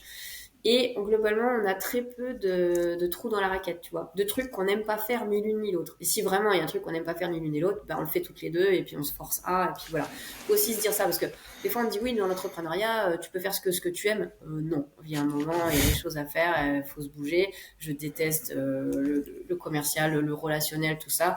Bah, des fois, je suis obligée de le faire. Passer devant une vidéo, on a fait on a fait des interviews YouTube, on a fait tout le programme de formation devant une vidéo. C'était vraiment pas mon truc de prendre la parole en public. Ben, ouais, tu te sors les doigts et puis tu vas et Il n'y a pas le puis choix. voilà. Et en même temps, tu montes en compétence, tu vois. Donc je serai jamais aussi à l'aise que Mélanie, où là, elle, c'est sa zone de génie, mais j'ai quand même beaucoup, beaucoup progressé. Et tu vois, maintenant, j'apprécie. Là, on a fait une interview hier ou avant-hier. Ça va, maintenant, il y a plus de stress, etc. Et voilà. Donc voilà l'organisation, la répartition, et après aussi la petite particularité, c'est que étant au Canada, on a mis en place l'année dernière avant que je parte des tests grandeur nature on a simulé donc un décalage horaire. Donc Ok. il y a des horaires où je lui répondais pas, où elle me répondait pas. On a fait aussi pendant 15 jours, on s'est pas vu pour voir qu'est-ce qui marchait pas. Enfin vraiment des simulations pour se rassurer aussi. Aussi en cas de désaccord et de conflit, comment ça se passe quand tu es à 8000 km et que il faut faire par écran et on peut pas se voir, quoi, tu vois. Voilà. Et on en a reparlé là parce que je suis avec elle cette semaine. On est beaucoup plus efficace, encore plus maintenant qu'on travaille en asynchrone. Donc l'asynchrone, c'est le fait de pas travailler en simultané. Ça nous a apporté encore vraiment des choses positives. Ok, trop bien. Trop, trop bien. Et puis, tu vois, tu parlais de l'association, du coup, vous êtes en fait totalement différentes, mais vous êtes complémentaires. Ouais. Mais l'idée aussi, c'est que vous avez une vision commune. Donc, tu vois, c'est ce qui Ah oui. vous rejoint Et des aussi valeurs. sur ce projet, voilà, Et des valeurs. sur tout ça. Là, on s'est rendu compte qu'on avait vraiment des valeurs communes. Et ça, c'est, ouais, valeurs et vision, effectivement, c'est primordial pour aller dans la même direction. Et tu vois, on se disait, on se pose pas de questions, il y en a pas une qui est tire au flanc, ou qui, enfin, en fait, il faut faire tel truc, on le fait. Et ça, c'est vraiment un confort qu'on s'est rendu compte. Enfin, maintenant, ça fait 4 ans, ça fait plus de 4 ans là, qu'on est associés. Donc, un vieux petit couple. C'est ça. Et puis, les sujets, si tu veux, moi en banque, je vois pas mal d'entrepreneurs qui rachètent les parts de leurs associés ou alors des boîtes qui clôturent carrément. En fait, les sujets de discordance, principalement, c'est quoi? C'est déjà au niveau financier. Faut pas qu'il y en ait un qui ait besoin de plus pomper que l'autre. Donc, en fait, c'est des choses sur lesquelles faut s'accorder, tu vois, au démarrage. Et puis, le deuxième gros point, on va dire, c'est la répartition des tâches. Qu'il n'y en ait pas un qui fasse plus que l'autre parce que souvent, c'est ce qui fait que ça capote. Il y en a un qui bosse plus que l'autre. Donc forcément, au niveau financier, il dit, bah attends, je bosse plus que toi, donc je vais demander plus. Et voilà. Moi, c'est les deux gros sujets que j'ai sur les rachats de parts, sur les personnes qui ne veulent plus être associées. Ouais, c'est hyper intéressant parce que ouais, toi, t'as l'envers du décor, effectivement, de voir les créations, mais aussi les dissolutions ou les rachats de parts ou les fermetures et les raisons. Donc, ça doit être hyper intéressant. C'est ça. Et on va parler de ton expat, mais juste Ouais. avant, j'aimerais que tu parles aussi de ta deuxième activité, enfin deuxième ou première, je sais pas en termes de temps ce qui représente le plus, mais ton activité d'accompagnement. En fait, si tu peux redire vraiment comment tu accompagnes tes clients, enfin déjà qui tu accompagnes, des pros, des parts, comment tu les accompagnes, et du coup comment tu trouves tes clients, comment tu les démarches, ou est-ce que c'est eux qui viennent te chercher Ok. Donc, ma structure Eosis Consulting, j'accompagne les chefs d'entreprise. C'est vrai que ça parle pas toujours forcément, mais sur la partie organisation, structuration et stratégie. En gros, mon client préféré, c'est quoi? C'est un chef d'entreprise qui a déjà monté sa société, qui sait faire du chiffre. Ça, c'est pas un problème, c'est pas la partie commerciale, mais qui se retrouve en fait noyé dans l'opérationnel, débordé, et qui n'aime pas forcément l'opérationnel d'ailleurs, et qui se dit mais je suis noyé et je ne sais pas comment m'en sortir, je ne sais pas comment prioriser les choses, comment peut-être structurer une équipe pour arriver à m'extirper de l'opérationnel et me remettre sur ma zone de génie qui va être plutôt la vision, le développement commercial, enfin des choses Ok, qui vont plus le faire vibrer, tu vois. Donc en général, c'est ça. C'est des entrepreneurs qui sont noyés dans l'opérationnel et qui ont envie de se structurer pour passer à l'étape supérieure, en fait, tu vois, et ne pas stagner. D'accord. Comment je trouve mes clients? Alors, ça, c'est un grand sujet. Souvent, le bouche à oreille, c'est-à-dire que ok, j'ai accompagné des personnes dans mon mastermind, dans un incubateur dont je faisais partie, des clients qui m'ont recommandé, etc. Euh, c'est un point faible chez moi. Je ne fais pas de développement commercial. D'ailleurs, toi, j'ai un petit coup de pub là, coucou. ah bah hésite pas, hein, c'est le Ouais, ouais, moment. carrément. Ça fait partie, tu sais, des choses où je te disais tout à l'heure, il y a des choses que t'aimes pas faire et où il faut y aller. Ben voilà, moi, c'est pas trop mon truc. Par contre, je sais qu'une fois que j'ai discuté avec une personne, qui est très rapidement, je vais cibler en fait ses problématiques et je vais dire, ok, il faut que tu commences par ça et ensuite ça, et ensuite ça. Et d'ici, je donne en général une échéance, tu vois, tu vas commencer à avoir les premiers résultats très rapidement. Même, tu sais, il y a pas mal de chefs d'entreprise que j'ai accompagnés où il y a un gros déséquilibre entre la vie perso et la vie pro. Et ça, c'est quelque chose qui est très très important pour moi. Ça rejoint la liberté encore. Mais si tu ne fais que bosser, en fait, tu t'es recréé un salariat à ton compte. Mais voilà. C'est ça. Donc, si tu ne peux pas profiter, si tu fais que travailler, bon, déjà, il y a un risque de burn-out ou de lassitude, sans parler de burn-out, mais de lassitude de ton activité. Et c'est hyper important, en fait, que tu aies un équilibre entre le pro et le perso. Et ça passe par des choses toutes simples où chaque personne que j'accompagne au départ, je dis ben voilà, comment ça s'organise tes journées, tes semaines, est-ce que c'est du bloc de temps, est-ce que ça part dans tous les sens, et tu peux vraiment avoir des résultats très rapides juste en organisant différemment, tu vois, par exemple ta semaine de travail. Et de réintroduire vraiment du perso. Pour moi, le perso, il passe avant le reste. C'est-à-dire que par exemple, mes rendez-vous de sport, moi, ils sont calés dans mon agenda avant tout le reste. Et sport d'abord. Sport, nourriture, sommeil. Tu sais, les trucs, ça paraît bête. Mais derrière, ben, tu as un entrepreneur qui est équilibré, qui du coup sera plus productif que s'il fait que bosser tout le temps. Et en fait, il est tête dans le guidon et voilà. Ok, trop bien. Et ton accompagnement, du coup, il se fait quoi? C'est ponctuel, c'est des rendez-vous, je sais pas, toutes les semaines, tous les mois. Enfin, Ouais. comment ça se passe? Alors, j'ai eu plusieurs formats différents. Globalement, ce qui ressort, c'est qu'un accompagnement plutôt régulier est préférable. Parce que Ok, comme une notion de coach ou de mentor, si tu dois rendre des comptes régulièrement, bah, tu fais ce que tu as à faire et la fois d'après, ben, tu as avancé. Donc en général, c'est une rencontre tous les 2 semaines, pardon. Mais par exemple, tu vois, j'ai un client que j'ai accompagné pendant un moment, pendant 6 mois, et ensuite qui m'a dit, bah moi j'aimerais continuer avec toi, mais une fois par mois. Donc ok, je m'adapte aussi aux besoins de la personne. Ça peut être une présence plus rapprochée au départ pour bien déjà faire toute une analyse de la société. Donc il y a toute une partie audit hein, pour comprendre comment ça fonctionne. Ensuite mettre un plan d'action et puis après, dérouler dans la phase de run, on va dire, tu vois, là, on peut se permettre d'espacer un petit peu les choses. Voilà. Et après, je peux aussi faire du ponctuel pour des personnes qui, de temps en temps, ont besoin de nouveau d'un coaching. Ok, trop bien. Et du coup, là, on en vient à ton expat, et un Ouais, petit peu lié aussi à toutes tes différentes activités. Déjà, enfin, je dis tu, mais à chaque fois, mais c'est vous, en fait, parce que tu ouais, étais parti avec ton conjoint. oui. Pourquoi le Canada? Pourquoi vous êtes expatrié au Canada, déjà dans le Alors, premier temps? et quoi? Et en combien de temps? Non, non, déjà dans le premier temps, pourquoi vous vous êtes Ah, dans un expatrié premier temps. là-bas? Pardon, j'avais pas compris. Alors, le Canada, tout bêtement, il y a 2 ans, on partait en vacances dans le sud en voiture. Mon chéri en avait un peu marre de son job, il était salarié et en fait, il n'arrivait pas à avoir assez de congés. Tu vois, tu sentais que ça crispait. Et il me dit, ouais, j'en ai marre, vas-y, viens, on se casse. Je lui dis, ouais, ok, vas-y, chaud. Où? Il me dit Canada. Je dis, ok, voilà. Allez. Ça s'est passé comme ça. Après, on s'est regardé, on dit, sérieux? On vient de te dire ça? Ouais, ok.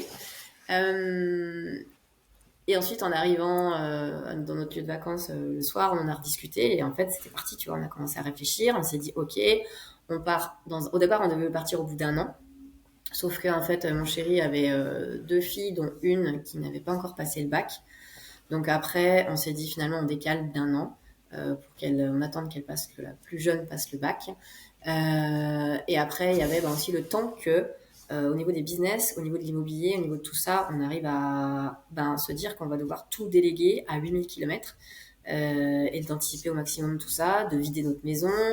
Voilà, donc il y avait pas mal de choses. Et aussi, pourquoi le Canada? Parce qu'en fait, j'ai fait une partie de mes études à McGill, qui est une université à Montréal, anglophone. Ok. J'avais adoré le mode de vie canadien et je m'étais toujours dit, j'aimerais bien y retourner un jour. Tu sais, le truc que tu mets dans un coin, que tu dis un jour. Peut-être. Et on parlait d'investissement sur soi. J'ai beaucoup investi sur moi depuis 2017 en termes de mindset, de formation, niveau entrepreneuriat, etc. Et voilà. Et s'il y a une chose que j'ai appris, c'est à un moment à dire, faut arrêter d'avoir des rêves, mais en fait, il faut les concrétiser, tu vois. Et du coup, quand il y a eu cette opportunité, je dis, ben voilà, c'est maintenant. Et avec beaucoup de peur, hein, bien sûr, hein, parce que nos familles, parce que comment ça va se passer là-bas, est-ce que ça va nous plaire. On a fait pas mal de démarches aussi pour avoir tout ce qui était permis de travail, etc. On s'est rendu compte que c'était compliqué. On avait trouvé des interlocuteurs, mais on n'était pas convaincus. Enfin, beaucoup de doutes et de remises en question. Et au final, on s'est dit, bon, tu sais quoi, on va d'abord faire très simple. On va déjà y aller. Donc, on y est allé en septembre 2023 parce que Yanis ne Ok. connaissait pas le pays. Donc, déjà, on est allé passer 15 jours là-bas. Bon, au bout Ok. de 2 heures, même pas, en descendant du métro, il a fait oh, j'adore, c'est bon. J'adore. Donc, ça, c'était validé. Et ensuite, euh, j'ai perdu le fil. Oui, Tu après, disais. on a dit on va faire ça. Et en fait, on s'est dit on y va en visa touriste. Ok. Et on voit si ça nous plaît. Et si Donc, ça nous plaît, à ce moment-là, eh ben, on fera les démarches nécessaires pour aller plus loin, tu vois. Donc, on a finalement pris la décision de faire plus simple. Ça nous prenait trop la tête, en fait, c'était trop compliqué. On n'y arrivait pas. Donc, on a dit, on va arrêter de se prendre la tête. On avait d'autres choses à gérer et un mariage à gérer au milieu. On a dit, on va faire simple. Et puis, voilà. visa touriste, tu peux rester combien de temps? Moi, je six connais mois. pas du tout. 6 mois, ok. D'un point de Donc, vue immigration, tu peux rester 6 mois. Ensuite, tu peux ressortir du territoire et re-rentrer. ok. D'accord. Bien sûr, ça a ses limites, puisqu'un jour, du jour au lendemain, le douanier peut te dire stop. Voilà. Donc, c'est pour ça que nous, là, on rentre fin août en France. On aura fait un an au total, mais avec des entrées-sorties du territoire pour jamais dépasser les 6 mois d'un point de vue immigration. Et il y a un autre sujet, c'est que si tu es plus de 6 mois et un jour, donc les fameux 183 jours sur le territoire canadien, tu deviens résident fiscal canadien. Même si tu n'habites pas au Canada, même si tu n'as pas ta résidence permanente, ni ta citoyenneté, etc. Et aujourd'hui, on a consulté des avocats fiscalistes qui nous ont déconseillé très très fortement, enfin même plus que déconseillé, de s'installer en l'état avec le patrimoine immobilier qu'on avait, les sociétés qu'on avait. Donc, on a toute une phase d'arbitrage à réaliser. D'ailleurs, on a commencé, puisque là, je suis en train de vendre un de mes appartements, Ok. pour voir comment on va arriver à trouver une solution qui soit quand même intéressante fiscalement et financièrement pour nous. Puisque en gros, si tu veux, là-bas, le LMP, LMNP n'existe pas. Donc là où tu payes pas d'impôts en France, ben, tu en payes beaucoup au Canada. Donc ça nous ferait perdre tout notre cash flow, ce qui n'a pas tout l'intérêt en fait de nos investissements, tu vois. Ok. Donc voilà. Et là, le projet qu'on s'est dit, c'est de se dire, on rentre en France pendant à peu près un an, et ensuite l'idée ce serait de repartir en juillet 2026, Ouais. c'est ça, jusque juin 2027, pour faire à cheval sur 2 années fiscales, pour y retourner, pour continuer notre expérience. On n'est pas certain de vouloir faire un 100% au Canada, tu vois. Donc pour l'instant, on vit l'expérience, elle est en cours. Peut-être que dans un an, je te redirai, bah si, en fait, on est installé, on fait toutes les démarches et voilà. Mais pour l'instant, on a aussi le côté famille. On a eu un décès dans notre famille à gérer très très proche là ces derniers mois. Ça nous a beaucoup retourné aussi. Donc, alors, tu te vois que la distance en avion, ça se fait. C'est beaucoup d'aller-retour, c'est beaucoup de fatigue et émotionnelle et physique, donc ça se fait. Mais voilà, ça donne à réfléchir aussi, tu vois. Donc, il y a tout ça à prendre en compte. Donc, c'est des projets. Je suis pas capable de te dire demain, aujourd'hui, de te dire demain ce sera ça ou ça, mais l'idée générale, c'est à peu près ça. Ok. Voilà. En tout cas, on va dire tout ce qui a été mis en place avant, l'immobilier, l'entrepreneuriat, à distance, du coup, te permet, enfin, vous permet de, en fait, de pas vous poser la question, savoir. En fait, les seules questions que vous posez, c'est les questions fiscales, Exactement. mais au niveau de la situation géographique, ça se pose pas, quoi. C'est ça. En fait, on pourrait être dans n'importe quel autre pays. D'ailleurs, on s'est posé la question à un moment. On s'est dit, tiens, mais est-ce que tu n'aurais pas envie de tester un autre pays? Maintenant qu'on a mis le truc en place et que Ouais. ça fonctionne, on se dit, ben, on passe 6 mois en France, on voit nos familles, nos amis, etc. Et puis, on va explorer un pays ou un autre. Si tu veux, nous, on est fans de voyage. Depuis 15 ans, on voyage énormément chaque année. Moi, j'ai pas un gros budget. Il y a pas mal de postes où j'ai pas un gros budget. Par contre, le budget voyage, on kiffe. Donc voilà, donc ça pourrait être aussi d'explorer d'autres pays. On n'a pas fermé cette porte non plus, mais c'est vrai qu'on a eu un gros coup de cœur quand même pour le Canada, tu vois. Donc pour l'instant, je pense qu'on va vivre à fond cette expérience et puis on va voir ce que ça va nous apporter demain. Ok. Et après, en termes de, du coup, enfin, d'expat et surtout d'être dans un pays comme ça où déjà il y a un décalage horaire. Oui, Parce que j'allais dire comment tu gères tes business à distance. Enfin, à distance, il n'y a pas de sujet. Comment tu gères tes apparts à distance? Ça, je suppose que tu as peut-être des personnes sur place qui peuvent faire les visites ou c'est qui s'en ça. occupent. Alors, Euh, le décalage horaire, moi je trouve ça génial parce qu'en fait, on se lève à 6 heures, on attaque à 7 heures, à 14 heures, on a fini. ok, Et on a nos après-midi. En fait, on s'est calé sur le rythme français. Parce que mon chéri, il a monté sa boîte également en France. Avant de partir, il a démissionné, il a monté sa boîte. Et il travaille avec la France aussi. ok, Donc, du coup, 7 heures canadien, ça fait 13 heures heure française. D'accord.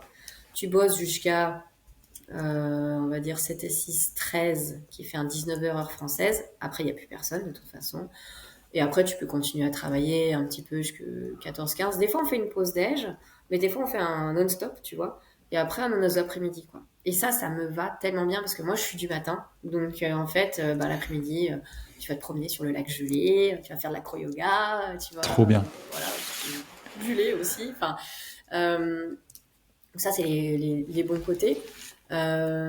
Et ensuite, c'était quoi ta deuxième question? Tu m'as dit le décalage horaire et tu m'as dit... Bah, voilà, il y avait le décalage horaire et puis après, c'était au niveau enfin, le Ah oui, business. Tu l'immobilier. avais tout fait déjà avec Mélanie, mais du coup, Ouais. l'immobilier. Comment Alors, tu gères? Geodis Consulting, pas de sujet. En fait, je fais mes coachings, moi le matin, qui sont l'après-midi pour la France. Donc, pas Ok, de problème.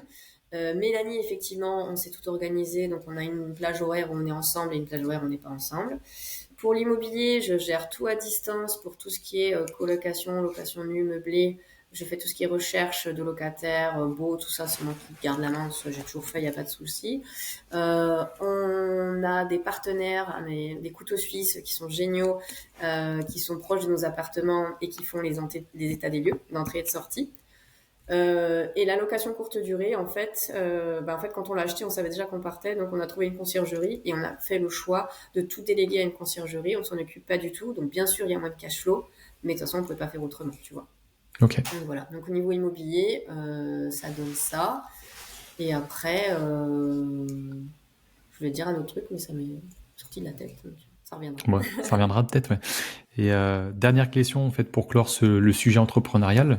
Est-ce que tu aurais un ou deux tips pour quelqu'un qui souhaiterait se lancer à son compte? En fait, qui souhaiterait se lancer dans une activité, qui sait pas forcément trop dans quoi, ou alors quelqu'un qui a une idée mais qui ose pas. Ouais. Est-ce que toi, tu as des petits tips?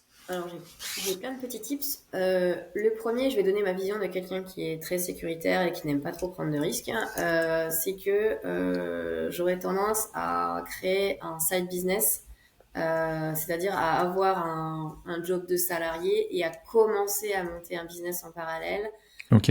Pas, je veux dire, brûler ses bateaux et se jeter dans le grand bain et de pas avoir de revenus financiers. Parce que je trouve que ça met trop de pression et trop d'enjeux sur le business que tu développes si tu veux pouvoir en vivre dès le départ. Et en plus, un business, ça peut être quand même assez long à monter, d'accord?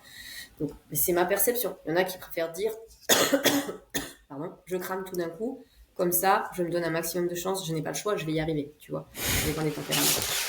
Moi, je serais plus, vas-y, progressivement. Après, fais ce que t'aimes.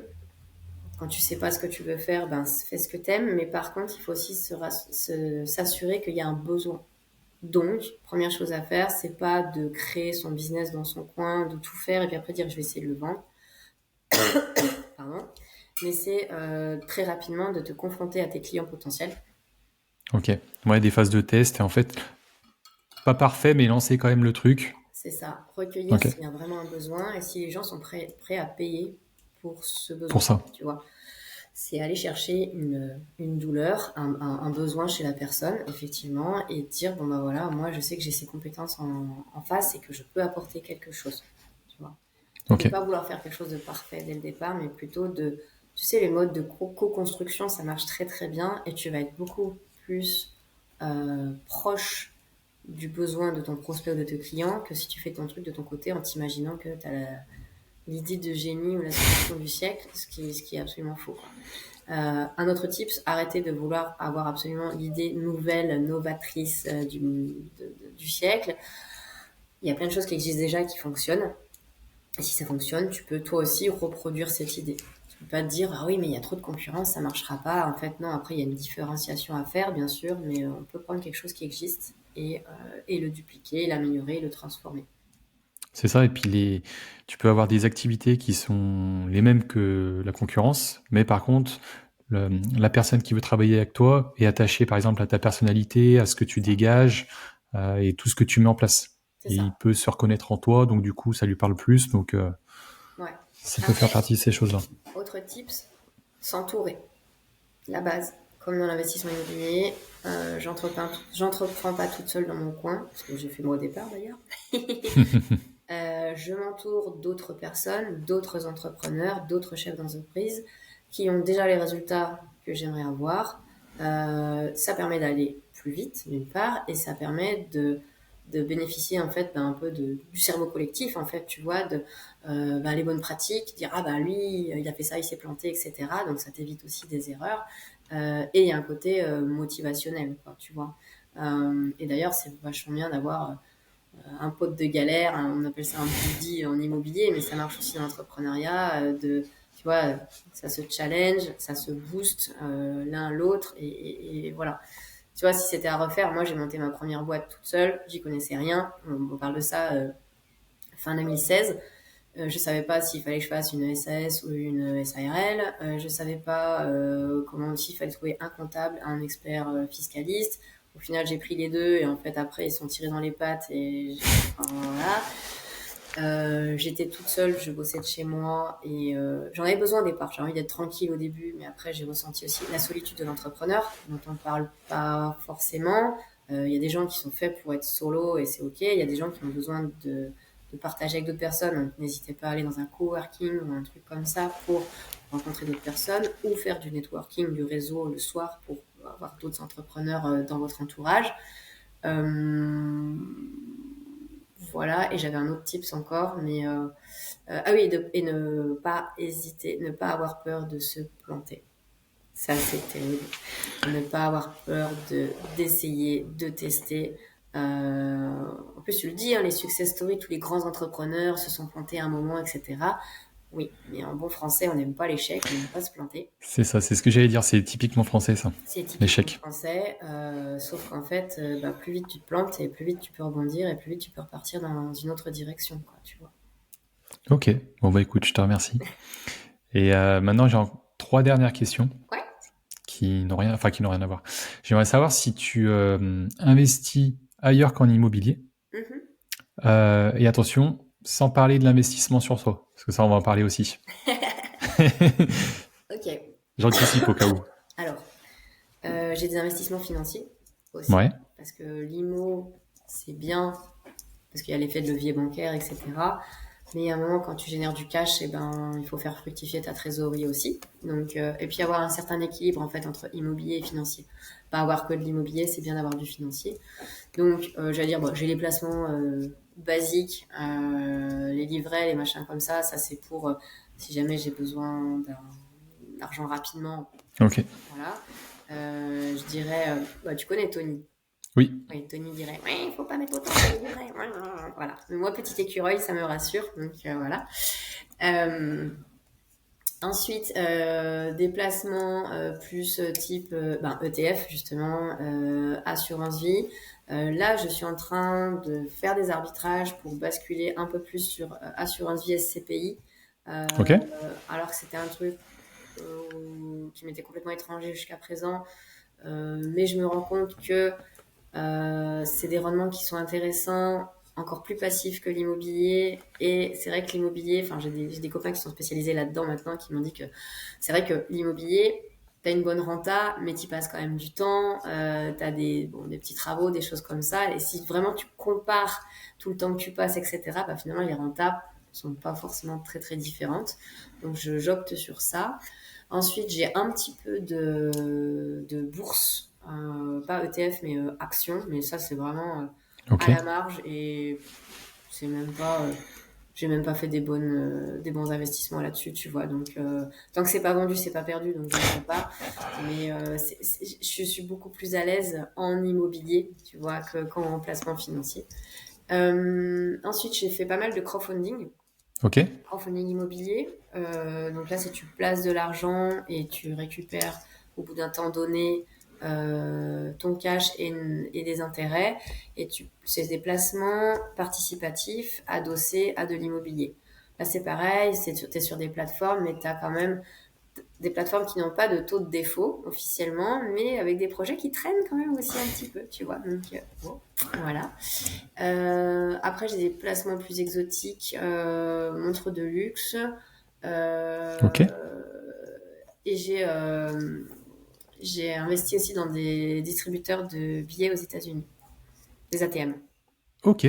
Comment t'as fait? Enfin, comment ça- Par réseau également, une opportunité. Donc il faut que enfin moi j'ai dû créer une société aux États-Unis. Pour le coup là c'est vraiment purement passif.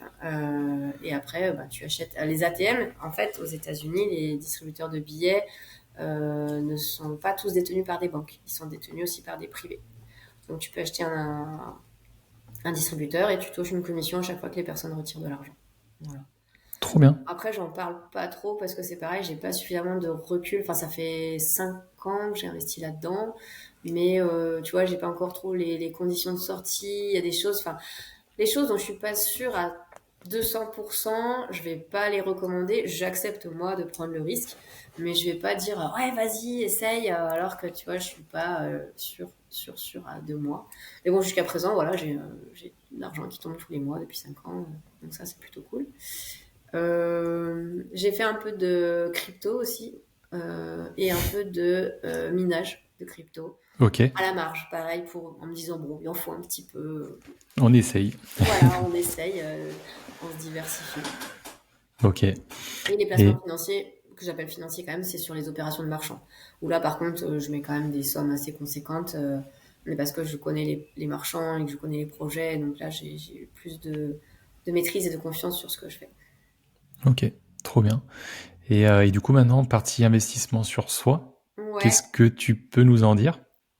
ouais. Pas mal de choses, je pense. J'ai fait un post il y a pas très longtemps sur mon Instagram. Je me suis amusée en bonne bleue avec un bon tableau Excel, à lister combien j'avais investi sur moi depuis 2016, depuis le Game Changer, tu vois, depuis la première formation que j'ai pris de Cédric Anissette. Et donc entre 2016 et 2024, donc en 8 ans, je suis arrivée à 38 000 euros. Ce qui a fait un total de 800 euros par mois. Je me suis dit, Waouh. waouh, je vais poster ça, je vais me faire insulter. C'est énorme. Et en même temps, je me dis, ouais, c'est énorme, mais ramener sur X années. Et puis aussi, dans ces sommes, il y a beaucoup d'investissements que j'ai fait en société. Des coachs business, des mastermind business qui vont chiffrer assez vite, hein, tu vois. Donc voilà, mais également, j'ai pas compté les formations sport parce que tu vois, l'acro-yoga, j'ai un beau budget à côté, mais j'ai vraiment fait tout ce qui était pour moi investissement immobilier, investissement financier. J'ai pris une formation sur les ETF, sur la location courte durée, sur la colocation, sur l'investissement immo, sur ça, et le mindset aussi. Ok. Donc, j'ai fait la parenthèse indépendance avec Tony et Yann, ouais. notamment Yann et Fab, qui est mon coach Fab PNL, aussi, qui est un je coach vois ça, ouais. PNL depuis plus de 2 ans. Voilà, donc quand tu mets bout à bout, mine de rien, tu vois. Mais c'est intéressant d'avoir ce retour. Et puis je pense qu'il y a un moment aussi où j'avais vraiment. J'ai pas investi sur moi, je pense, de mes 23 ans à mes 36 ans. J'ai rien foutu. J'ai été une feignante pas possible en me disant c'est bon, je sors de l'école, plus jamais je veux apprendre quoi que ce soit, pour moi la paix, tu vois. Et après, tu te rends compte que, en fait, non, la montée en compétences, tu dois l'avoir tout au long de ta vie si tu veux évoluer, etc. Et du coup, j'ai recommencé à investir sur moi. Toi, là, en ce moment, j'investis un peu moins. Enfin, si, j'ai mon coach PNL. Mais à un moment, j'avais un coach business, un coach PNL, un coach sportif. Je me disais, ah, voilà. Et après, tu peux avoir aussi, je te parle de grosses sommes sur des coachs business qui sont à plusieurs milliers d'euros. Mais tu peux aussi très bien acheter un livre qui coûte 10 ou 15 euros. J'avais un C'est bouquin ça. sur les ETF. Tu peux. Maintenant, je suis à la bibliothèque parce que comme j'ai vidé ma maison, j'ai que plus que 4 valises et un chat. J'ai appris à réduire énormément. Donc, j'ai une liseuse. J'ai lu, tu vois, Die with Zero il n'y a pas très longtemps, qui est un bouquin Ok. génial. Bon, il est plus en anglais, mais vraiment, il est excellent. Là, j'ai L'Esprit millionnaire que je suis en train de lire. J'ai une liseuse. Et un livre, c'est 10-15 balles. Et sur une liseuse, je crois que c'est même C'est moins cher moins même. cher que ça. Tu peux aller à la bibliothèque. Tu peux te former sur Internet. YouTube, il y a plein de trucs gratuits, Sur YouTube, déjà. il y a énormément de contenu. Alors, c'est vrai que des fois, c'est un peu dur de faire le tri dans tout ça. Il y a des podcasts. Il y a plein de podcasts, n'est-ce pas? Hyper intéressants. Voilà, donc tu peux... si tu as des petits moyens, tu peux commencer à te former. Pour moi, c'est pas un frein, tu vois. Et après, il y a aussi des fois une barrière psychologique. Quand je disais la première formation que j'ai prise, j'avais l'impression de dépenser une somme astronomique. Je dis, mais j'ai jamais dépensé ça. C'est plus cher que, je sais pas, qu'un voyage d'une semaine. Ou tu vois, enfin, j'avais des références. Et en fait, après, tu te rends compte que ça devient une habitude et qu'en plus, c'est quelque chose auquel tu prends plaisir. C'est une chose à laquelle tu prends plaisir et du coup, tu le considères plus comme une dépense, mais bien comme un investissement sur toi qui va t'apporter des choses derrière. C'est ça. Et puis, moi, j'avais fait un réel et j'en avais parlé dans un podcast où justement, moi, j'avais calculé aussi. Alors, j'avais pas fait, je crois, les formations, mais j'avais fait que les masterminds, moi, tu sais, que les événements en physique. Ouais. Je sais plus, je crois que j'étais à 7000 balles, quelque chose comme ça. Et c'est vrai que je trouve que c'est une mentalité typiquement française où tu sais, faut pas dépenser pour l'éducation parce que tu sais, l'éducation est gratuite. Et moi, je pense l'inverse, dans le sens où certes, sur le moment, c'est une grosse dépense, ça fait mal, tu te dis putain, pourquoi je fais ça, je suis pas sûr de les récupérer ou quoi.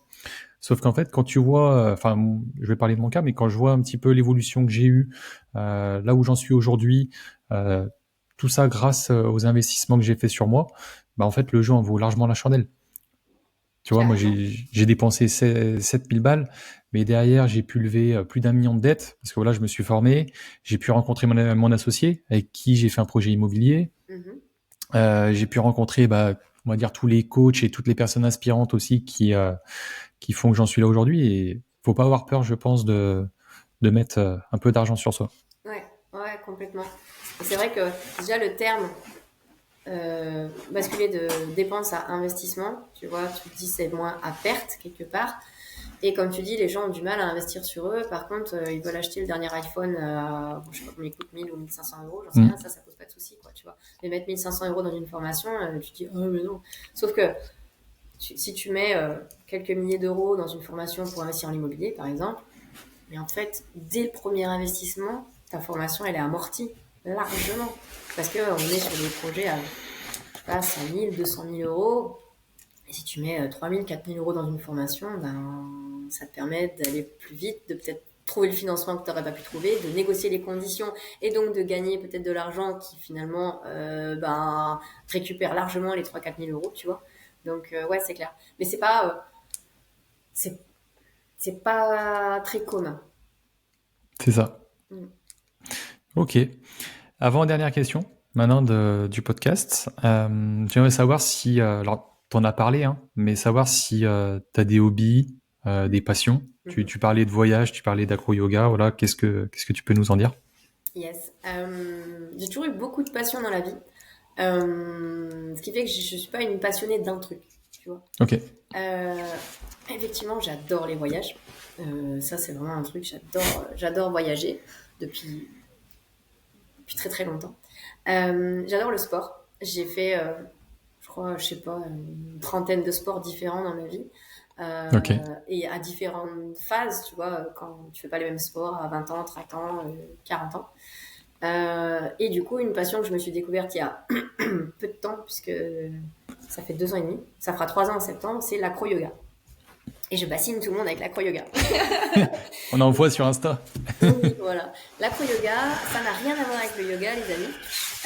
C'est en fait une activité que tu pratiques en général à deux. Il y a une personne qui est en bas, ça s'appelle la base, donc là c'est mon chéri, et une personne qui est au-dessus, qui est supportée par les pieds et les mains de la base et qui est instable.